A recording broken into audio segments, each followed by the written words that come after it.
Hello student, आप सभी का स्वागत है आपके अपने यूट्यूब चैनल सिपाही एकेडमी में। दोस्तों, आज हम एनसीईआरटी हिस्ट्री का सेकंड चैप्टर पढ़ने वाले हैं।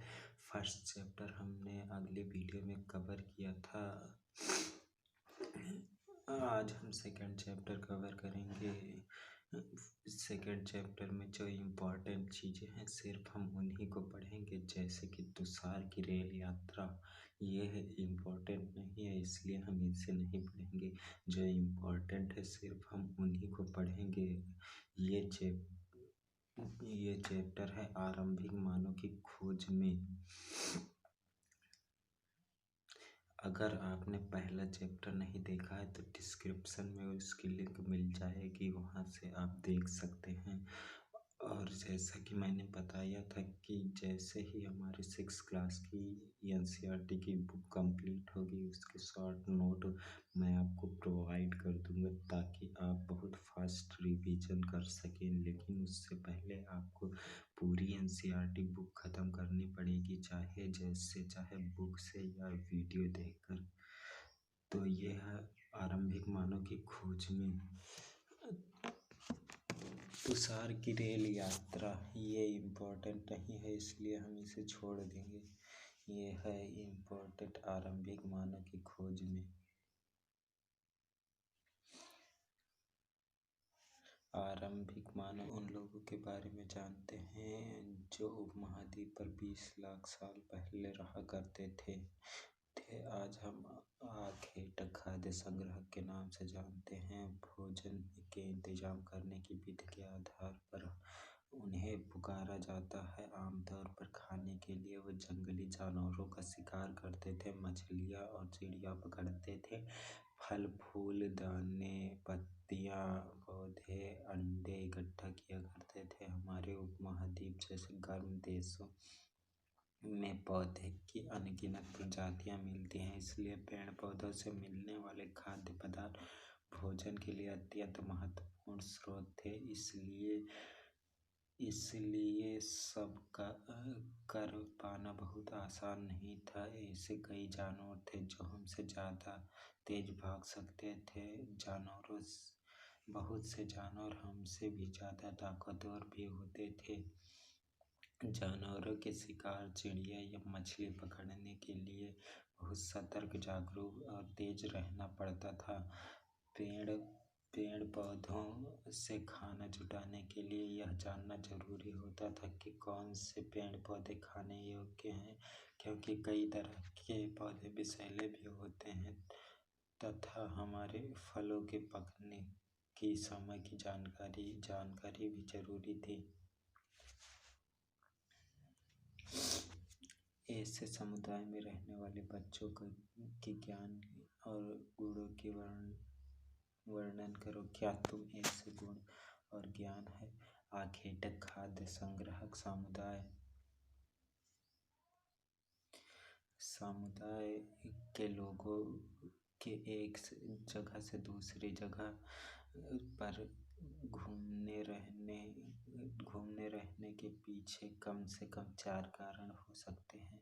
पहला कारण यह था कि अगर वह एक जगह से दूसरी जगह ज़्यादा दिनों तक रहने लगते थे तो आसपास के फलों, पौधों और जानवरों को खाकर समाप्त कर देते थे।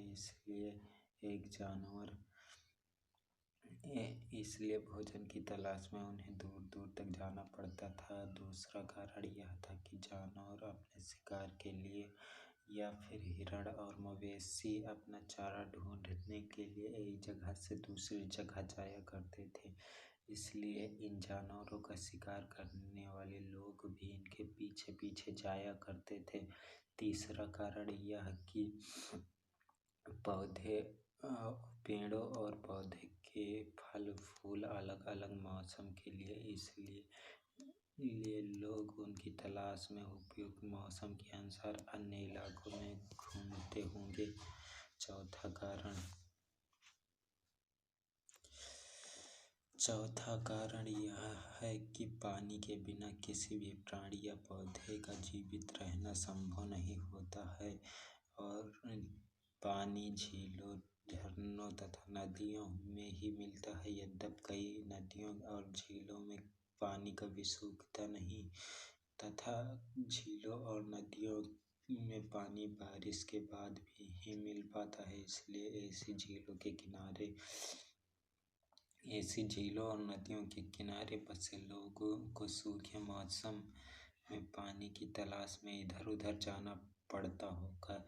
इसके अलावा लोग अपने नाते रिश्तेदारों या मित्रों से भी मिलने जाया करते होंगे। यहाँ स्मरण रखना जरूरी है कि ये सभी लोग पैदल यात्रा करते थे। ये जानना जरूरी है कि लोग पैदल यात्रा करते थे। Okay okay. आरंभिक मानव के बारे में जानकारी कैसे मिलती है?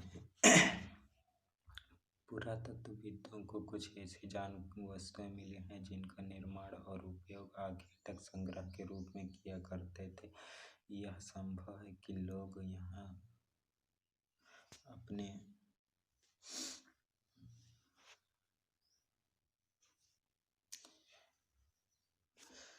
काम के लिए पत्थरों, लकड़ियों और हड्डियों के औजार बनाए हों। उनमें से पत्थरों के औजार आज भी बचे हुए हैं।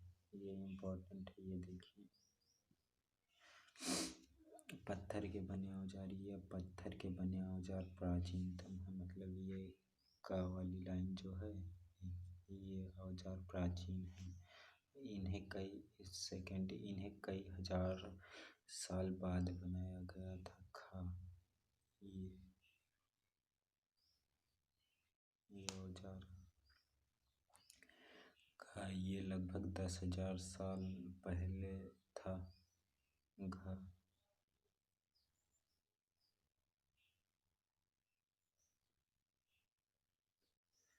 अंगा, ये गुटिका कहते हैं, इसको गुटिका कहते हैं। अभी देख लेना ठीक से। ये गुटिका है, ये गुटिका है और इसे लगभग 10,000 साल पहले बनाया गया था। ओके।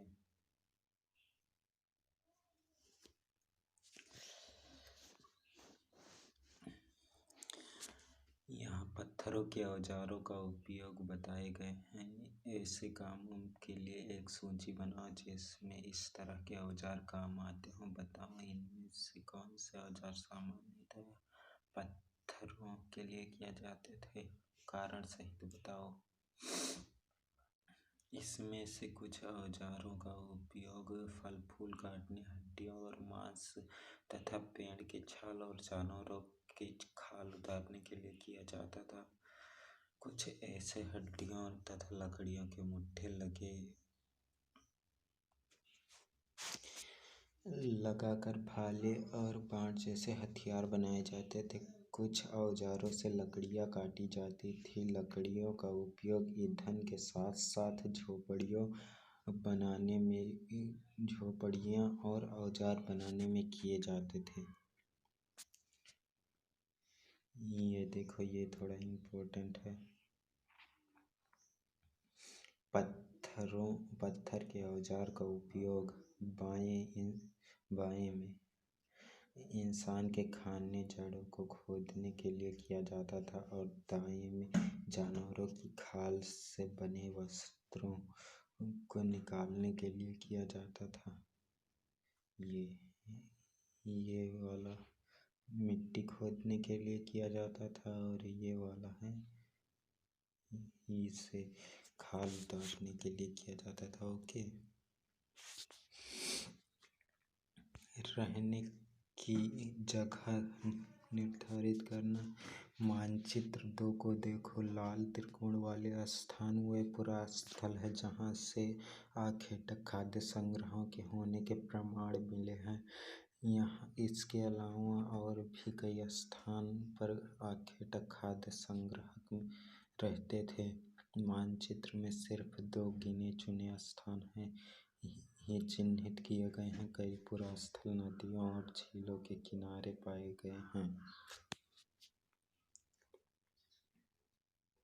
तो ये देखो, थोड़ा जूम कर देते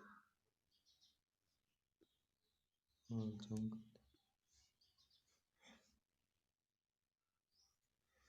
इसमें एक ये है, इसमें ये संकेत दिया है पूरा पाषाणिक पुरास्थल, और ये नवपाषाणिक पुरास्थल है, ये पूरा पाषाणिक पुरास्थल है, ये भी नवपाषाणिक मेहरगढ़ है, चारंद ये भी नवपाषाणिक है, और ये आधुनिक नगर है, ये आधुनिक नगर है, और आरंभिक गांव, ये आरंभिक गांव है, मुंबई ये आधुनिक नगर है, ये कुरनूल की गुफाएं ये पूरा पाषाणिक है, ये पूरा पाषाणिक है, ये नवपाषाणिक है, ये महापाषाणिक है, और ये महापाषाणिक है। ओके,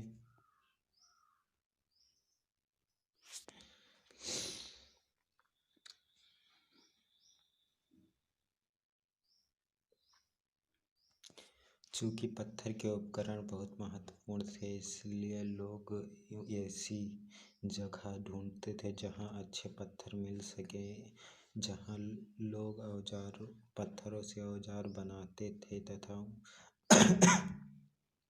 स्थलों के उद्योग स्थल कहते थे।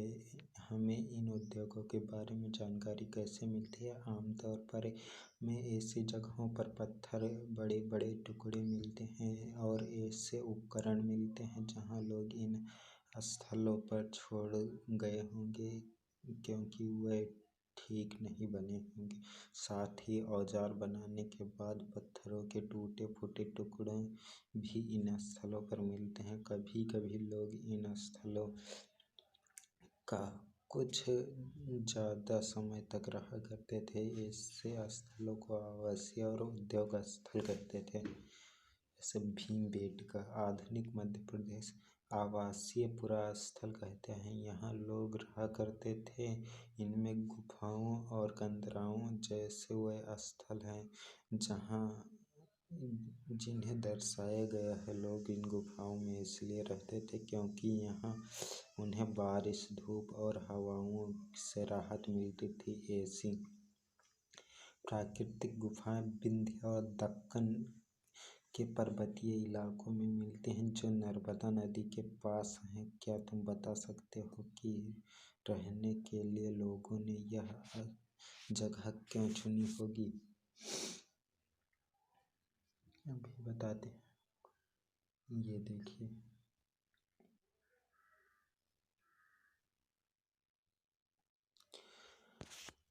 अगर तुम्हें अपने निवास के बारे में कुछ बताना पड़े तो इनमें से कौन सा नाम चुनोगे? मेरा तो है आवास, क्योंकि मेरा छोटा सा गांव है, उसी में मैं रहता हूँ, इसलिए मेरा आवास है। ये पुरास्थल इम्पोर्टेंट है। पुरास्थल को ध्यान से पढ़ना भाई। पुरास्थल उस स्थान को कहते हैं जहाँ औजार, बर्तन और इमारतें जैसी वस्तुओं के अवशेष मिलते हैं। ऐसी वस्तुओं का निर्माण लोगों ने अपने काम के लिए किया था और बाद में वे उन्हें वहीं छोड़ गए। ये जमीन के ऊपर, अंदर, कभी कभी नदी के तल में भी पाए जाते हैं। इन पुरास्थलों के बारे में आपको अगले अध्याय में बताया जाएगा।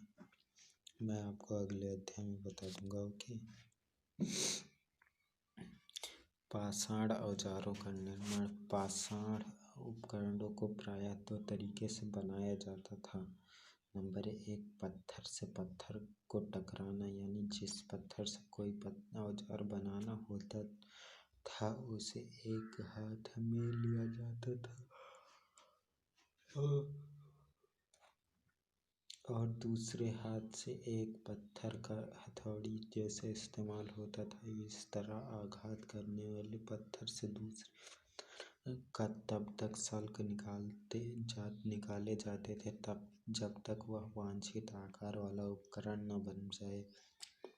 दूसरे तरीके को शल्क दबाव शल्क तकनीक कहा जाता है। इसमें क्रोड को एक स्थिर सतह पर टिकाया जाता है और इस क्रोड पर पट्टी का पत्थर रखकर उस पर हथौड़ी पत्थर से शल्क निकाले जाते थे जिससे वांछित उपकरण बनाए जा सकें। ये देखिए पुरापाषाण काल में एक तकनीक है। पाषाण उपकरण कैसे बनाए जाते थे, इसके लिए अपनाई गई 2 तकनीकों में से एक यहाँ दर्शाई गई है। बताओ ये कौन सी तकनीक है। फर्स्ट तकनीक है पत्थर से पत्थर का टकराना।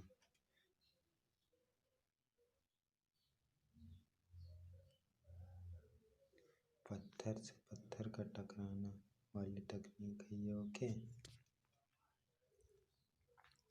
आग की खोज, ये इम्पोर्टेंट है, इसे आप नोट कर लेना अपने टेक्स्ट बुक में। आग की खोज, यहाँ राख के अवशेष मिले हैं। इसका मतलब कुरनूल की गुफाओं में राख के अवशेष मिले हैं। इसका मतलब यह है कि आरंभिक लोग आग जलाना सीख गए थे। आग का इस्तेमाल कई कार्यों के लिए किया गया होगा, जैसे कि प्रकाश के लिए, मांस भूनने के लिए और खतरनाक जानवरों को दूर भगाने के लिए। आज हम आग का उपयोग किस लिए करते हैं। आज हम आग का उपयोग बहुत से उसमें करते हैं। बदलती जलवायु,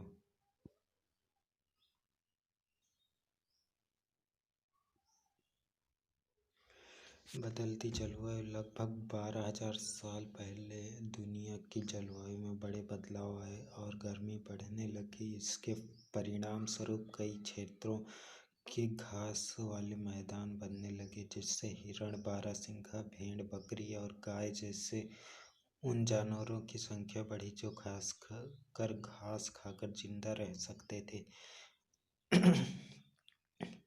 जो लोग इन जानवरों का शिकार करते थे वह इनके पीछे आए और इनके खाने पीने की आदतों और प्रजनन के समय उनकी जानकारियां हासिल करने। हो सकता है कि तब लोग इन जानवरों को पकड़कर अपनी ज़रूरत के अनुसार पालने की बात सोचने लगे हों, तथा साथ ही इस काल में मछली भी जानवर का महत्वपूर्ण स्रोत बन गई थी। भोज, इसी दौरान उपमहाद्वीप में भिन्न भिन्न इलाकों में गेहूं, जौ और धान जैसे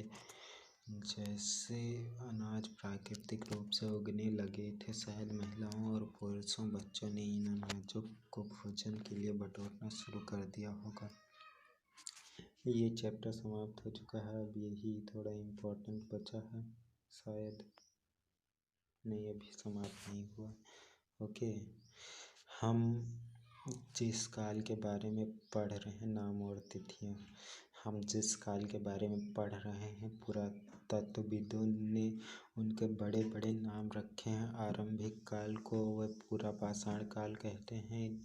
यह 2 शब्दों पुरा यानी प्राचीन और पाषाण यानी पत्थर से मिलकर बना है। तो पुरापाषाण का की डिफिनेशन आप याद रखना।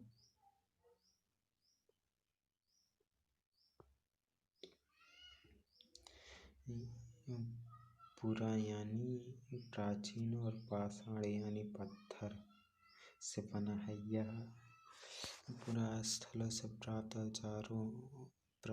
पत्थर के औजारों के महत्व को बताता है। पुरापाषाण काल 20 लाख साल पहले से लाख साल पहले के दौरान माना जाता है। इस काल को 3 भागों में विभाजित किया गया है: आरंभिक, मध्य एवं उत्तर। पुरापाषाण युग, मानव इतिहास की लगभग 99% कहानी इसी काल के दौरान घटित हुई। जिस काल में हमें पर्यावरण बदलाव मिलते हैं उसे मेसोलिथ यानी मध्य पाषाण युग कहते हैं। इसका समय लगभग 12 साल से पहले से लेकर 10 साल के बीच के तक माना जाता है। इस काल को पाषाण औजार आमतौर पर बहुत छोटे होते थे। इन्हें माइक्रोलिथ यानी लघु पाषाण कहा जाता था। प्रायः औजारों से हड्डियां या लकड़ियों के मुट्ठे लगे हंसिया और आरी जैसे औजार मिलते हैं। साथ साथ पुरापाषाण काल वाले औजार भी इस दौरान बनाए गए।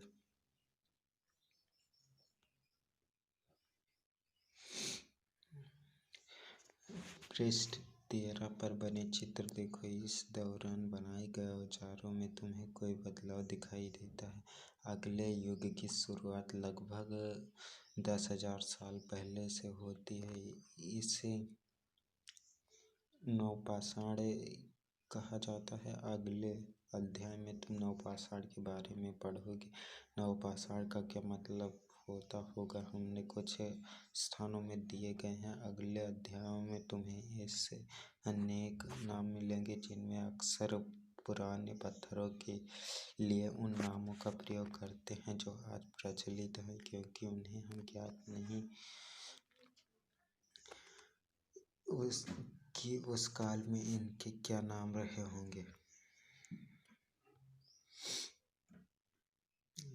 अनाज, साथ ही साथ वे अनाज भी उगाना सीख गए होंगे और कैसे उगाते थे, कब पककर तैयार होते थे, ऐसा करते थे, सीख लिया था। कौन क्या करता था ये इम्पोर्टेंट नहीं है। भारत में शुतुरमुर्ग। भारत के पुरापाषाण युग के दौरान शुतुरमुर्ग होते थे। महाराष्ट्र के पटने पुरास्थल में शुतुरमुर्ग के अंडों के अवशेष मिले हैं। इनके कुछ छिलकों का चित्रांकन भी मिलता है। अंडों से मनके भी बनाए जाते थे।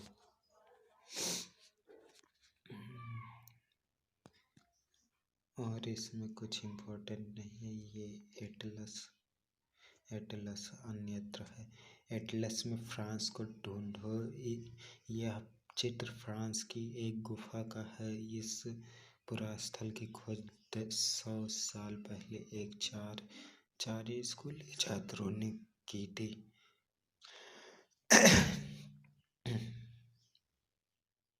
इस तरह के चित्र लगभग 20,000 साल पहले से लेकर 10,000 साल के बीच में बनाए गए होंगे। इनमें कई जानवरों के चित्र हैं, जैसे जंगली घोड़े, गाय, भैंस, गैंडा, डियर, बारहसिंघा और सूअरों के गहरे चमकीले चित्र चित्रित हैं।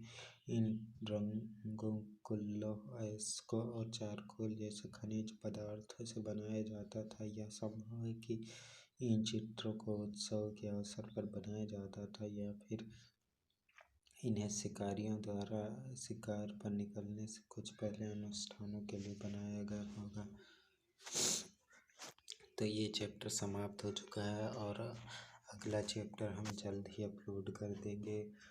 और आप हमारे चैनल को सब्सक्राइब कर लीजिए और साथ में बेल आइकन को भी प्रेस कर दीजिए, ताकि हमारी आने वाली सभी वीडियो आप तक जल्द